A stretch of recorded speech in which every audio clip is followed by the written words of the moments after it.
जय हिंद विद्यार्थियों। जैसा कि हमारा डाइजेस्टिव सिस्टम चल रहा था, यानी कि पाचन तंत्र, उसका आज हम आमाशय देखेंगे।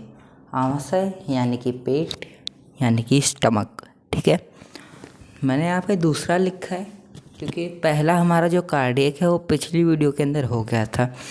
जैसा कि आमाशय यानी कि पेट होता है, उसके 3 भाग होते हैं। ठीक है, वो तीनों भाग जो होते हैं उसके अंदर किसी प्रकार की दीवार नहीं होती है, पर समझने के लिए पार्ट्स बनाए गए हैं। ठीक है, देखिए जैसा कि हमारा दूसरा पार्ट है फंडिक यानी कि रूजी। ठीक है, यानी कि रूजी नहीं, फंडिक के अंदर रूजी आता है। ठीक है, ये देखिए अभी एक मिनट, एक मानचित्र बना लेते हैं इसके लिए। वैसे मेरा मानचित्र अच्छा नहीं होता है, इसलिए हम जो डिजिटल चीज़ें होती हैं, यानी कि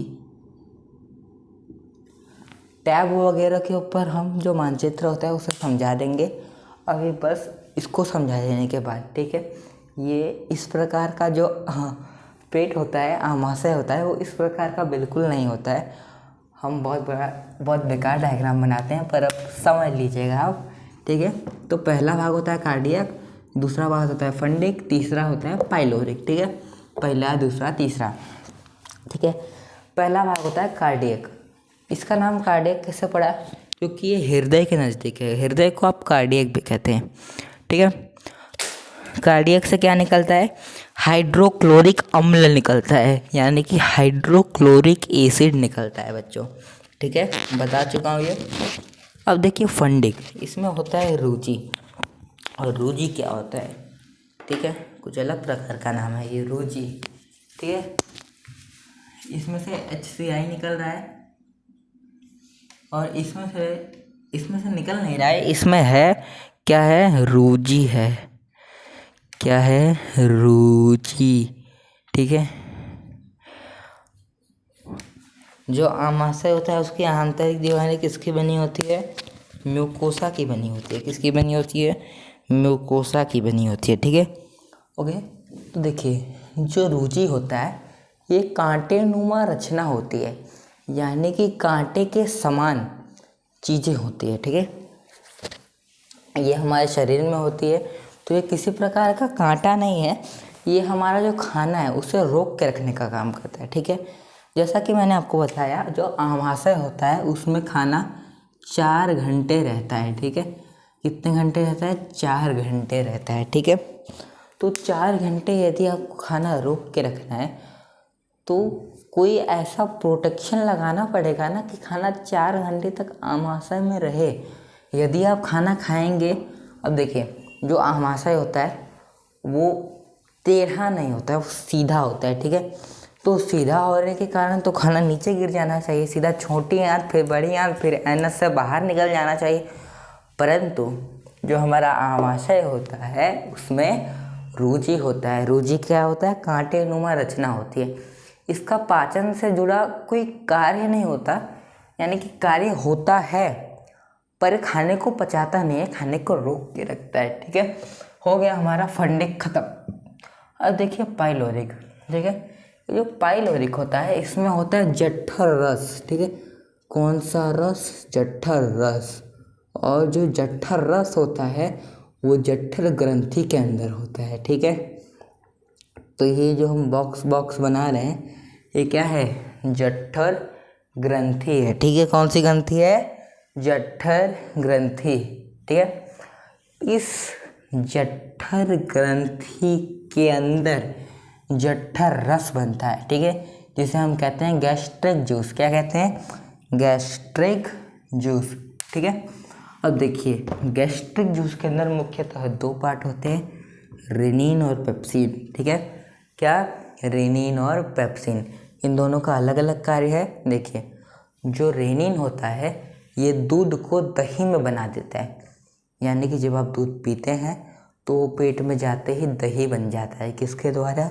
रेनिन के द्वारा। ठीक है, अगर आप कभी किसी बच्चे को देखे होंगे तो बच्चा हुमच के दूध पिएगा, और अब हुमच के पिएगा तो बाहर तो आएगा ही, जब बाहर आएगा तो दही आ जाएगी, ठीक है। अब देखिए, ये रेनिन जादू तो ना तो पेट के अंदर मचाता नहीं है कि दूध को दही में कन्वर्ट कर दे, कोई बायोलॉजिकल प्रोसेस है। इस बायोलॉजिकल प्रोसेस में क्या होता है, केसीन को कैल्शियम कैसीनेट में बदल दिया जाता है।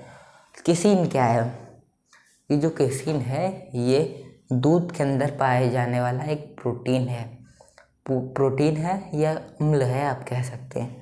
ये जो केसीन होता है इसको रेनिन कैल्शियम कैसीनेट में कन्वर्ट कर देता है, ठीक है। यहाँ तक कोई दिक्कत नहीं। अब देखिए पेप्सिन, ठीक है, दो पार्ट होता है ना गैस्ट्रिक जो इसका, रेनिन और पेप्सिन। तो अब देखिए पेप्सिन, ठीक है, देखिए पेप्सिन में इसका काम काफ़ी, मतलब अब मैं क्या बताऊँ आपको, ये बहुत बड़ा काम करता है, ठीक है। आपने एक चीज़ नाम सुनी थी, प्रोटीन।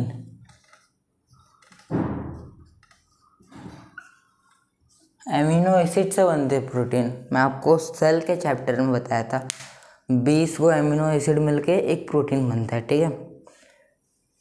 ये जो प्रोटीन होता है इसका जो वो बनता है इतने कॉम्प्लेक्स तरीके से बनता है, वो उसको पचाना बहुत हार्ड होता है, ठीक है।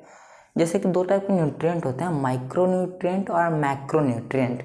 मैक्रो न्यूट्रिएंट्स यानी कि जो पदार्थ आपको खाने में ज़्यादा ज़रूरत है वो होते हैं मैक्रो, और माइक्रो यानी कि कम ज़रूरत है, ठीक है।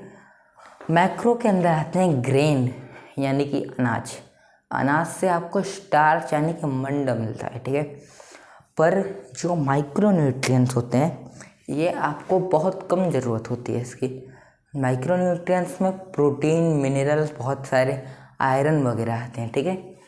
तो जो पेप्सिन होता है ये गैस्ट्रिक जूस के अंदर, रेनिन और पेप्सिन दो चीज़ें होती हैं, पेप्सिन गैस्ट्रिक जूस में होता है, ठीक है। तो जो पेप्सिन होता है ये प्रोटीन का पाचन करता है, यानी कि प्रोटीन का डाइजेशन करता है, ठीक है। अब देखिए जो प्रोटीन का पाचन होता है वो कॉम्प्लेक्स है।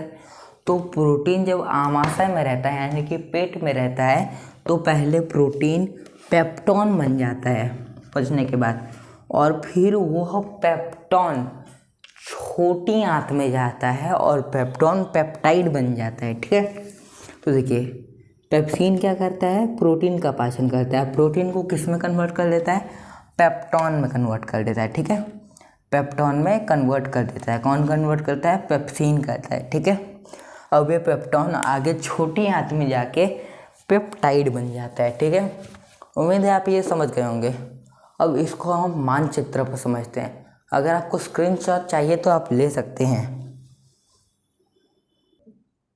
ओके बच्चों, जैसा कि मैंने आपको बोला था मैं मानचित्र पे भी आपको दिखाऊंगा, तो 2 मिनट के लिए मैं नहीं दिखता हूँ, मानचित्र अच्छे से दिखने देते हैं।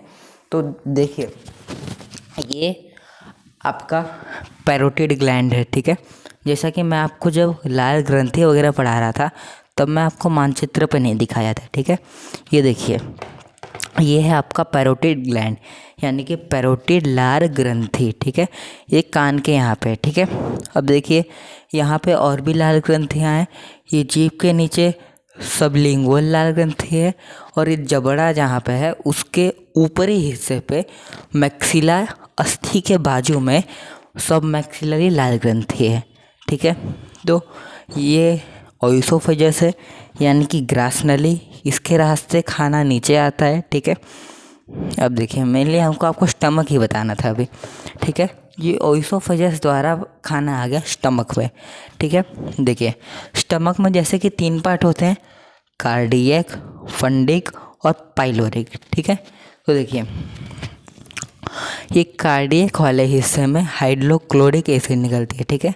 हाइड्रोक्लोरिक एसिड यानी कि HCl, ठीक है।